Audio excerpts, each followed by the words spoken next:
Well, this is certainly perfect timing. A couple of days ago, we talked about the Crunchyroll Awards, how cringy that is, but specifically the judges that they have announced, and some of them are radical activists, which are weird, because why are you bringing on activists to judge anime? That doesn't seem very fitting.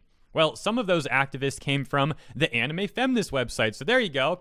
These people certainly know all about anime, right? Let's take a look at this article that they have, where they have a quote here from Twitter, and then they say essentially that anime dubbing is racist or something of the sort. So let's take a look at this. Now, before we do, actually, let me remind you of something. 6 months ago, but between 3 to 6 months ago, Japan was blasting Hollywood. I covered this in multiple videos. We have a couple headlines from my videos. Hollywood tries to virtue signal at Japan, fails spectacularly. Japan laughs at Western voice actors and Hollywood culture. Japan just dealt a major blow against virtue signaling, and Japanese VA for Ikari Shinji also mocks Hollywood, and that's Ogata Megumi. So what's going on here is, those months ago, a lot of people, the Hollywood types particularly, and activists on Twitter, who talk a lot and do nothing to actually help anyone in the real world, they were going off saying how, voice actors need to step down because it needs to be, for example, if there's a black character, needs to be a black voice actor playing it. So Japan, obviously, anime dubbing and subbing and all that, they took notice of the stuff going on. Well, some people in Japan at least. And hence why we have some quotes like this. In the thumbnail, it's cut off a little bit, but it says right here, and this is a quote from a Japanese person on Twitter saying, so an elf should play an elf, essentially. Actually, excuse me. This video was from 5 months ago. I just remember, though. That quote's not from Twitter. It's actually from a Japanese blog where they were talking about and mocking that subject and all the hot takes coming from Westerners about that. So that's some more context to what Anime Feminist is now talking about. Excuse me. So, yes, if you think it's a little odd that they're now talking about this like 3 to 6 months late, I agree. I do think that's odd. Why are they just now talking about this so much later than the topic was actually going on? Well, whatever, let's see what they say. In June, getting announced via Twitter that Anarius, I'm not going to pronounce the last name, I probably won't do it properly, would be the voice of Mirko, a tough-talking rabbit superhero in My Hero Academia. Fans of the anime and manga outpoured their support, glad to see more black talent being recognized in anime. I highlight that because this is kind of a racist take on their part, in my opinion. A lot of people were happy about the VA just because they thought she was a good fit. They weren't saying, like, yeah, we're happy because your skin color. Anime Feminist, you guys are on some weird stuff, but okay. They say, an industry with a dire need for diversity, in their opinion. So, continuing. However, as per the laws of the internet, the Twitter thread was soon bombarded by contrarians. One tweet stood out to me because of how it parroted the faux egalitarian platitudes I and many others have come to recognize as disingenuous concern trolling. Oh, the fancy words, man. They certainly, they convinced me already with those fancy words. So we got here something. Now, let me stop here, actually. Before we take a look at this quote, I think it's odd that they start the article talking about this quote right here, because, again, the headline of their article is a different quote. I thought they were going to talk about this quote, which a lot of people were talking about and pointing out and laughing at it, because the person who made this tweet in response to the dubbing, they were then blasted saying, well, she is that anyways. So it's kind of weird. Anyways, let's read this quote that they're actually talking about now. Why care about the race of the voice actor? I don't care about representation. I only care about the best VA gets the role regardless of race. Why does everyone have to bring that into everything? Essentially what the quote says. So Anime Feminist then responds and says, to once again prove that we are living in a simulation, this Twitter thread came a mere month before Jenny Slate announced that she'd be stepping down from her role as Missy in Big Mouth, and other white voice actors began to examine their roles playing characters of color. And again, they were being mocked by people who aren't even white. So what does that tell you? It tells me that these people that were stepping down and all that were just trying to virtue signal, and they weren't really doing anything to help the minorities that they think they're helping. That's what it tells me, because I actually look at what the minorities are saying. You are actually living in your little echo chamber and not looking at the bigger picture, and you think that you're helping some problem that exists that, well, I don't want to say it doesn't exist entirely. Maybe you can argue that there could be a little bit more openness in casting. And actually, this next part, I do somewhat agree with Anime Feminist on, to be honest. Let's take a look at this. They say, there are a lot of assumptions packed into the belief that the best voice actor always gets the role. The statement alone implies that we live in a true mediocrity, which is false. Funimation, easily the biggest producer of English anime dubs, routinely casts from an extremely small and extremely white pool of voice actors. Now, as far as I understand, this is actually a true claim by Anime Feminist, from what I've seen at least. In my opinion, that's pretty accurate. I'll say it like that. Funimation specifically, and I think a lot of people will agree with this one, they're extremely cliquey. They really are. They seem to kind of just give the best roles to whoever they're most friendly with.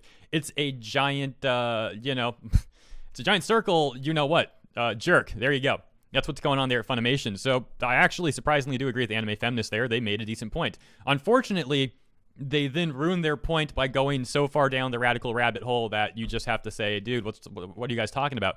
Continuing on. The idea of casting the right person for the role is preluded by insidious biases and practices such as lazy casting, where voice directors will rely on a few go-to voice actors they prefer to work with in lieu of seeking out a wider pool of talent. So that's not the part where they go full radical. That's coming up. Let's continue. They then cite some examples here. I'm going to skip this, though. I don't want to read this whole article. If you want to read the whole thing, you'll have to go to Anime Feminist and take a look yourself. I just want to talk about what's the most interesting parts in my opinion. So we're going to skip that and go down to this. And also for the sake of news reporting and all that, we can take a look at this for fair use. But still, I'll make that disclaimer. If you want to read the full thing, go check out Anime Feminist. I know you probably don't want to go there, but let's keep taking a look then. In addition to so-called colorblind racism, some responses to Mirko's English VA casting revealed the deep-seated white supremacy that exists in American society. Now, this is the part that I meant they go down the radical rabbit hole way too far here. Because again, I'm trying to be fair, not a bad point with Funimation casting. But here they go, man. They say, in addition to so-called colorblind racism, some responses to Mirko's dub casting revealed the deep-seated white supremacy that exists in American society. And their reasoning for that is some people objected that Mirko should not be voiced by a black woman because Mirko herself is not black, but a Gyaru. How is that white supremacy? I don't understand what they're getting at there. That seems like a major false equivalence in my opinion. And now I want to skip down to this area.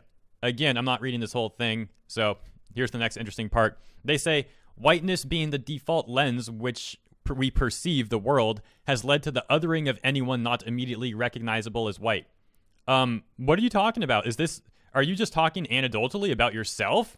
I mean, you can't project that on everyone else. That's just ridiculous. So I'm just going to have to assume that you're talking about something that you guys do at Anime Feminist, which again, I'll default to saying you guys come off a little bit racist in some of the stuff you say. Look, your Funimation take wasn't that bad, but some of the stuff you guys say is pretty radical and bigoted. So they go on to say, this gives white people the ability to transcend race. Sorry for the awkward cut. I was laughing for like a minute straight about that whole transcending thing. That was something else, man. So again, if you want to read the whole article, you have to go to Anime Feminist, unfortunately. But I'm going to skip down to this last part, and I'm just kind of going through what I see to be the most out there takes in their report that's like 3 to 6 months late. So here they say, the lack of visible black indigenous people of color in anime production and localization helps racism against dark-skinned cosplayers of color to thrive. Now look, maybe this is an issue. I just haven't seen it anecdotally, and I've been to the biggest anime convention in the world 5 or 6 times in a row. 5 or 6 years in a row, and I've never seen that. Everyone has a different background, everyone's different, and everyone gets along very well for the most part. There's always going to be some bad apples or whatever, but I just feel like sometimes these radical internet activists are just completely misrepresenting what's going on in the real world, and they blow things out of proportion to an extreme degree, and then people who are very lazy that also like being wannabe activists or whatever. And I put it that way because, again, these are people who act a way online and don't do anything in the real world to help anybody. Pretty pathetic. But they instantly believe stuff like this from Anime Feminist without fact-checking any of it. They instantly believe it. They don't have any critical thinking. And then they all just get, these radical ideas about transcending race or whatever. I mean, dude, what the heck? Finally, they say, representation in the industry tells fans of color, especially dark-skinned fans, that they do in fact have a place in the fandom. And again, I just have to say, I think just everyone in the fandom getting along and being opening and inviting to everyone tells everyone in the fandom they have a place. It doesn't rely on the people upstairs dictating what to do. Why do you want someone to tell you, like, how you should act or be received? No, the fandom, the fans control all that. Stop putting so much power in the executives at companies that don't care about you at all. Weird stuff, man. Anime Feminist. Yeah, great report, Anime Feminist. Well done. Yeah, it really convinced a lot of us here. Anyways, thanks for tuning in. First segment back, kind of a weird one, but yeah, thanks for tuning in, and I'll see you soon for the second.